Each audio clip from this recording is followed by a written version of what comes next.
You don't have to be crying in the break room to be burned out. Some signs are so subtle, but they're screaming for your attention. In this video, we're going to talk about the silent and less obvious signs of burnout, because nurses tend to push these particular ones down or they ignore them. And we're going to just explore how to align with your truth. And we're going to talk about the letter A in my heart framework. By the end of this video, you'll know how to spot those subtle signs and to listen to those whispers of misalignment before they turn into burnout or blow up in the break room. So let's talk about it. What does burnout really look like?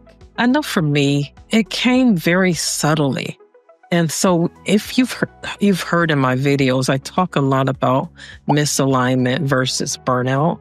It's because like recently here, before I retired, I initially thought I was burned out, but I really wasn't burned out. I was misaligned. And so burnout has specific signs. And here are some of the signs that I was able to look up. Now, these are the signs that are not apparent, like brain fog. Okay, let me tell you another one. Lack of creativity. You begin to start avoiding people after work. You have a short fuse with your loved ones. Now, this is really not fair because you're at work, you're frustrated, you're burnt out, and now you come home and then you release on your family, and your family are the ones that really love and care for you. So when you start snapping like that, when you're starting to act out on those that you love, that's where you really need to start paying attention. Even at times, you probably are very productive. You might even still be smiling, but the joy is really gone. It's almost like you're smiling, but you're frowning at the same time. You're tired. Even after getting a good night's rest, you dread your next shift. You do not want to go back. You're starting to become indifferent.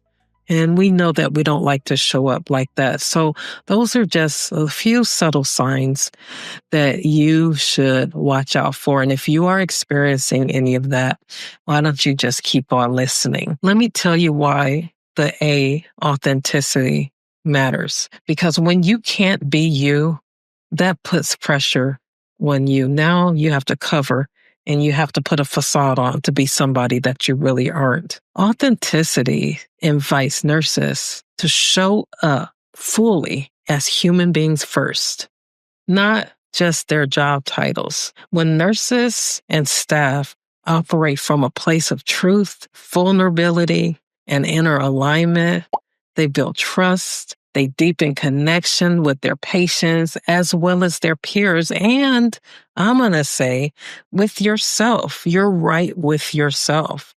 That's the authenticity that you want to have. Now, let me tell you a little bit about authenticity. See, I like to say that awareness expands authenticity. Are you aware of how you move, how you show up? Do you have awareness of some of the thoughts that you have coming into your thought life and your mind? Can you hear some of the thoughts that you're having? Well, by helping nurses understand their values, their beliefs, and their behaviors that shape their leadership and their care, that awareness will become a game changer. It's not enough to just be yourself. You have to know yourself. I'm going to say that again. It's not enough just to be yourself. You must know yourself. And how do you know yourself? You have to spend time with yourself. Oh, but I'm too busy. I have so much to do. I don't have enough hours in a day. I'm telling you, one of the most important things that I had to do to become who I have been destined to be, do, or become is to know thyself. You have to spend some time knowing you. It's so important. I'll talk about that a little bit later. But let me just go over a few little pain points. You see, nurses, we love operating on autopilot.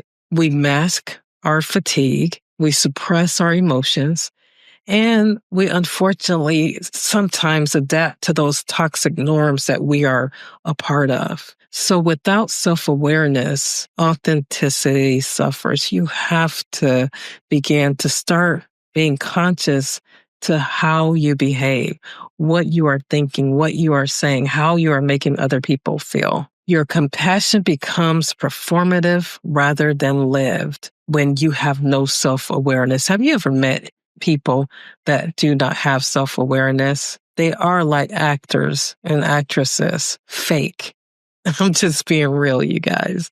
But we want you to be more on the authentic side, because when you're your authentic self, you show up and your presence precedes you. You know, I like to say that your brand speaks for you before you even say a word.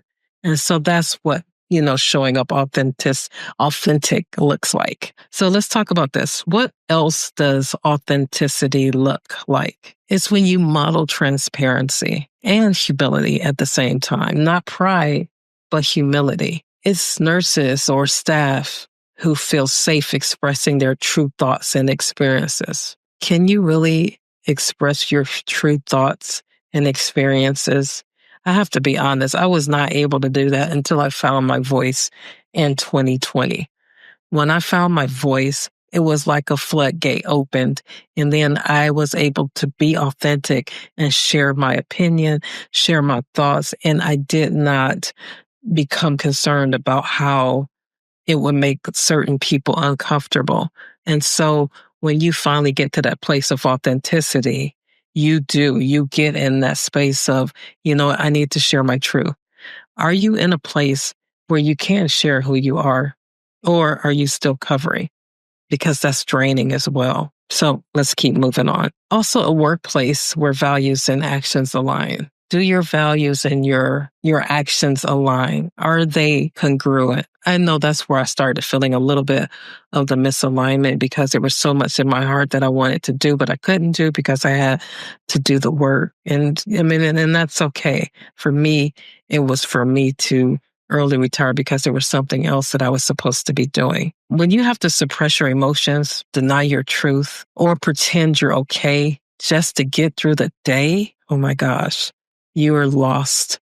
You've lost your alignment. When you have to, here's the things: suppress your emotions, deny your truth, and pretend you're okay just to get through the day. Have you ever had to do that? I've had to do that before, I have to be honest. And it was such an exhausting day when you have to push through like this. I have something that I want you to do for you. I'm going to call it the alignment audit, because I had to do that and it helped me so much. I want you to ask yourself these things, and I want you to put this in your journal. Am I saying yes when I mean no? Oh my God. It was so liberating, you guys, when I finally learned how to say no. You see, I was always saying, yes, I'll do this. Okay, I'll step up and do this. I'll do this at the risk of my own well-being. It's because, we have this tendency to want to achieve and to prove ourselves and things like that. But when you really start learning who you are and your authenticity, that's where you become like, okay, I am valuable all by myself where I am. I do not need to do anything to prove my worth to anybody. So that's true deliverance. And then what about, am I pretending I'm okay just to avoid judgment? There are a lot of people, they have that mask on. They're pretending that they're okay because I'm supposed to be okay. I can't not be okay. And then what am I abandoning in myself to keep going? Is there anything that you're abandoning in yourself just to get through the day? Now let's talk about what to do when you notice the signs coming. Step 1, I want you to pause and reflect. That's like the most important thing. When I felt myself burning out or being misaligned, or that whisper in my heart, or that unrest, it was time for me to pause. That's when I told you guys I did my 30-day pause. And I took some time off so that I could pause, because you can't fix what you don't acknowledge. It was so critical for me to acknowledge, okay, Charlene, when I was sitting on that healing circle, I am being true to everybody else except for me. So pause and reflect. And then step 2, why don't you just do a small daily repair? A 10-minute walk, journaling, a cry. Sometimes you just need a good cry. A boundary. Maybe you need to put up a boundary. All of these are medicine, not luxuries. You have to start taking care of yourself. I started doing the walks. I call them my God walks now.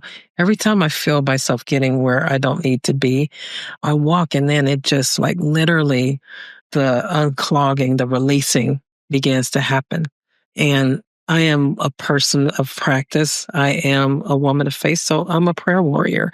And so I do love praying. And that is another solace and a safe place for me as well. And then the third step is to speak your truth to one person. Find somebody you trust, somebody that's really close to you. And I want you to do that because of this. You see, burnout cannot survive in an honest conversation. When you share, you invite connection, and that connection is your lifeline. And so don't let burnout hide, because it will try to hide and it will try to isolate you. So when you talk to a trusted friend, someone that's not going to put you down, but someone that loves you enough to sit with you in this challenging season that you're in, I hope that helps you. It's so important for you to be authentic. Until I became my authentic self, I covered for so many years, but I am so thankful that I was able to actually find me in the midst of all the chaos, because I was much more effective when I was able to use my voice and to say what needs to be said. So thank you for watching. If this resonated with you at all, why don't you hit the like button and subscribe so you don't miss the rest of the series that I'm doing? I want you to comment below what other hidden signs of burnout that you've noticed in yourself or in someone else. Let's talk about it. I'd love to hear, because there's way more than what I said, but I'd love to hear some of yours, some of the hidden things that we don't necessarily talk about, so we can help one another out. Thank you for watching. In the next video, we'll explore boundaries that heal, how to say no without guilt in healthcare. Very challenging, but we have to learn how to do that. Until then, why don't you give yourself permission to pause and remember, authenticity is your superpower, because when you show up amazing. I mean, ready to be your true authentic self. And that's when you really impact. So what did we learn just now? You learned about validation, that subtle burnout is real. Yes. New awareness of suppressed symptoms. I gave you a little alignment tool, some actionable strategies for realignment, and a growing community of support. So join my community if you want to be more connected, more plugged in. I look forward to talking to you, and I'll see you on the next session.